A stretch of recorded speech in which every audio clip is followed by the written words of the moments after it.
What is up, guys? Are we starting? Oh my gosh. Bro. I was checking my hair. Oh god.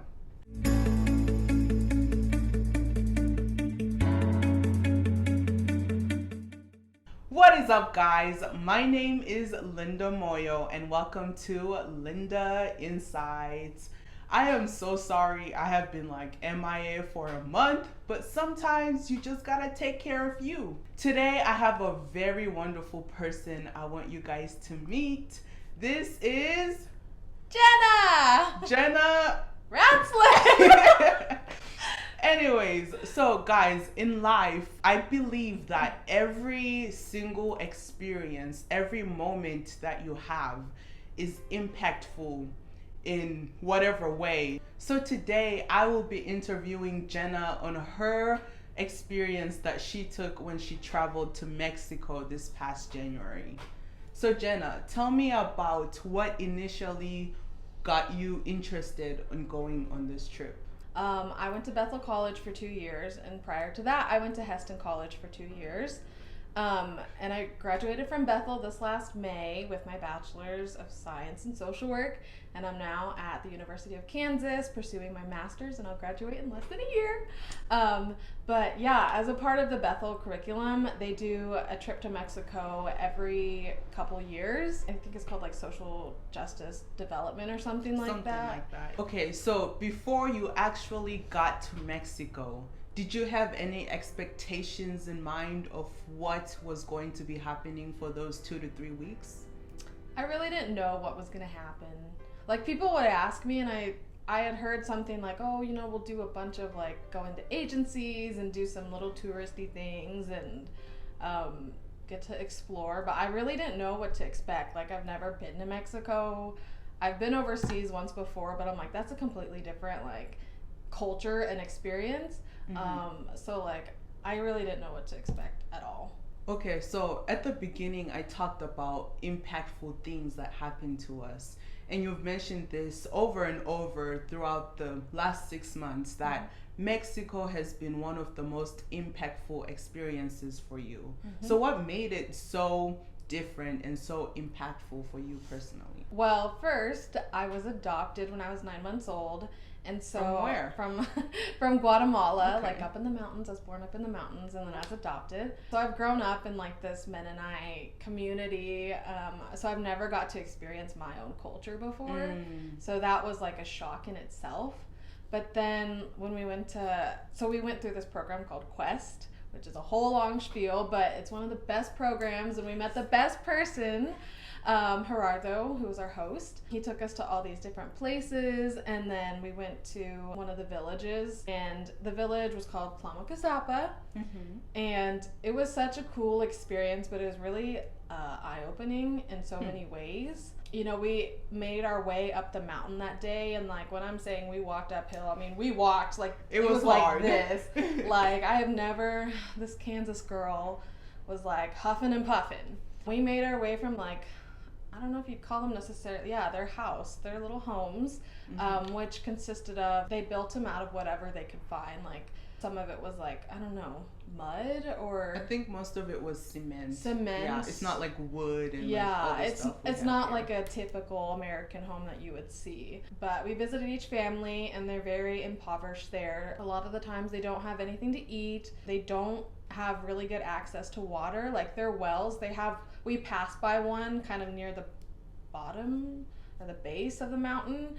It was really like mossy green. I was like, there's no way they drink that, but they do. They drink mostly Coca-Cola products, which was really shocking. So like, why did they drink Coca-Cola products? Is it because the water was just that bad, or? Part of that, but Coca-Cola is more cheaper than buying water, than buying bottled water. Yeah. So like, it's just, my mind was blown. But as we went to each house, you know, we talked with each of the families. They would give us little like gifts. Or one of the houses we went to, they made us fresh tortillas, which was, oh my gosh, I can still taste them. Like, they were a pretty big family themselves, and we were a pretty big group. There's like, 20 of us? Yeah, it was a big group. And they just were whipping out those tortillas like none other, and it was super great. I think the most impactful house that we went to when we were coming down the mountain. I remember the little doggies when we were walking into the house, but we all gathered in the little room, and it was this woman, an elderly woman, and she was telling us about her life story, and she has like 9 or 10 other family members living with her, and they pulled out every chair they could find so we could sit down. And she talked about her son who went missing. They think it might have been due to just like the drug cartel, because that happens to a lot of people in Mexico. They go missing for no reason, but just you could tell that she's been through a lot of pain, but yet here she is still so grateful. I remember her saying, if you come and visit and you want to come stay with us for a couple of weeks, we don't always have food to eat, but we will find something for you. And I was just shocked. Like, why would I? Their hospitality. Yeah, everybody was very hospitable. I remember when we got to the mountain, our host Gerardo, he told us, put away your smartwatches and put away your phones, put away your water. They don't have clean water, so don't pull your clean water out to drink, because it shows your privilege. That day, my privilege smacked me in the face. It was just like... So let's talk about that privilege. What did you discover about your own privilege being in a place like that?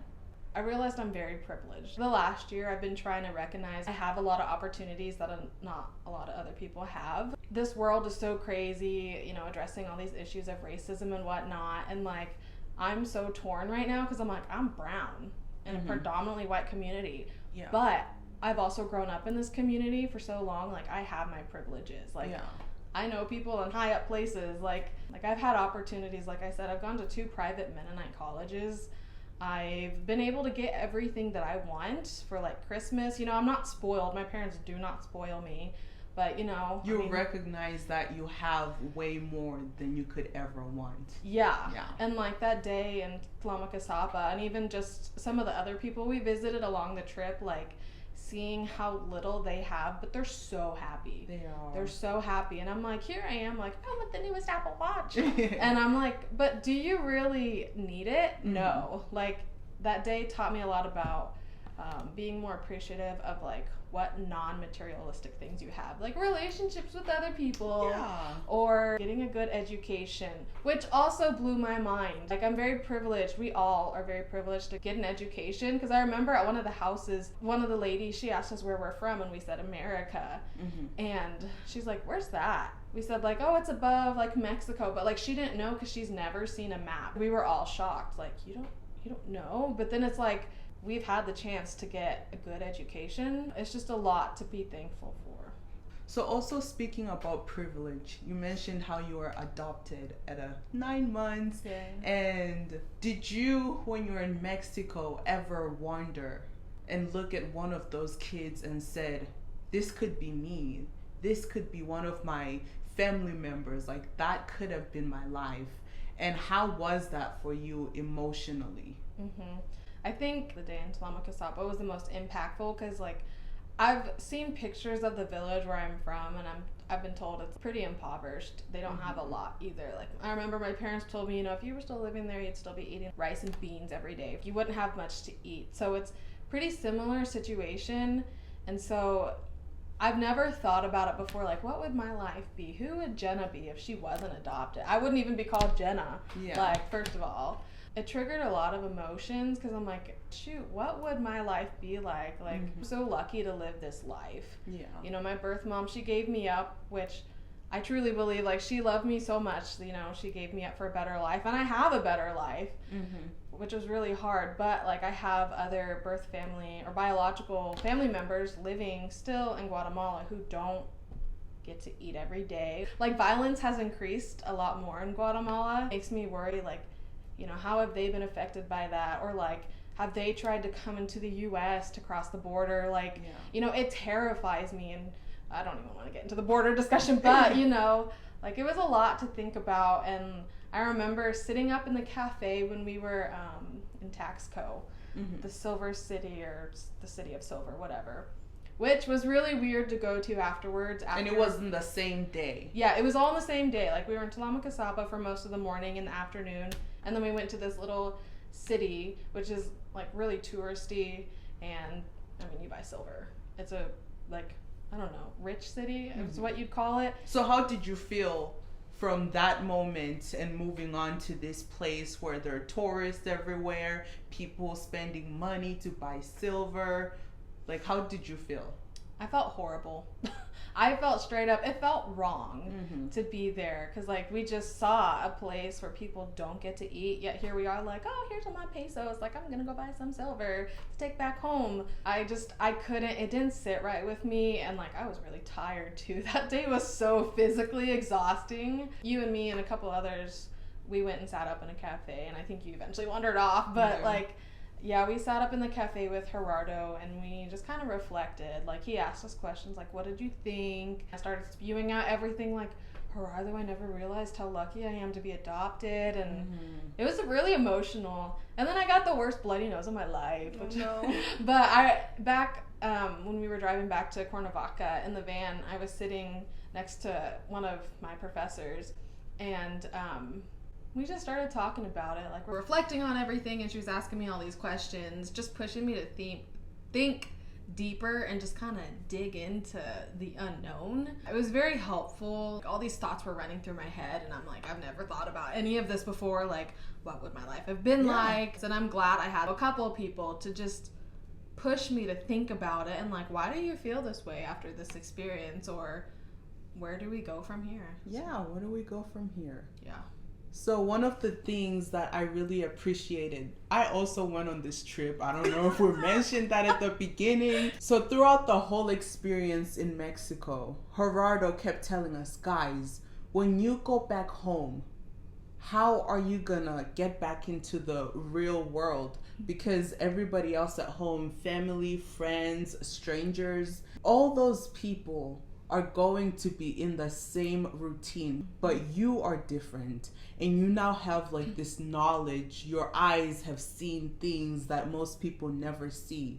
So how will you be different? How will you take your knowledge and put it into your own life? How have you been able to do that? I'm trying to be more less materialistic, which I'm not very good at yet, but just thinking about, you know, what do I need and what do I not need? Like, everybody dreams of, you know, working really hard and having like that big mansion and all the fancy cars. But then I'm like, what if I do get rich someday? Like, how could I spend my money better? Just thinking of ways of which I can be better as a person and help the community around me, or even people across the world. People ask me when I came back from Mexico, like, how was the trip? Like, what did you do? Did you go to the beach? And I'm like, no, not really. You know, like, then I like, oh, we did Quest, and then when we were in Mexico City, we were with MCC. So like telling them about what we did, and then sharing some of my experiences. I mean, I remember, I think it was Gerardo who said it, like, when you come home, people are going to want to hear, like, your whole trip summed up into 5 seconds. Yeah. Like, they won't want to hear every single thing you did, and there's no way to possibly explain all of it. So, you know, I tried to explain, like, this impacted me this way, this impacted me that way. Like, I think I wrote a blog post about it when I came home, like, what we saw in, like, Tlamakasapa, I don't remember exactly what, but just teaching them about, like, oh, this is Quest. This is what Quest, like, Gerardo does at Quest, or, you know, this is what we saw. We saw the social injustice. We learned about how something going on in Mexico affects us here in the U.S., whether we think so or not. So just teaching them all about my experiences and what I've taken away from it, and, you know, helping them learn, even if it's just a little bit, like, about a different culture in a different place.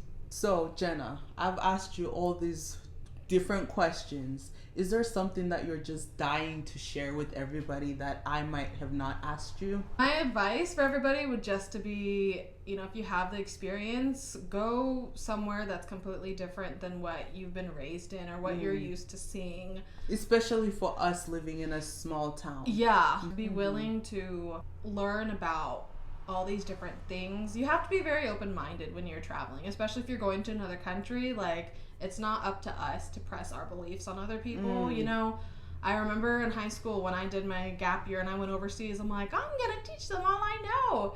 But, you know, those people there in Indonesia taught me what I needed to know. So like, that's the mindset that I went in when going to this Mexico trip. I'm like, I'm not here to change their life. I'm here for 3 weeks at most. Like, I'm going because they're going to drastically change my life and teach me life lessons that I couldn't possibly learn otherwise. Yeah. So always be open to learning from others and just experiencing new things and travel.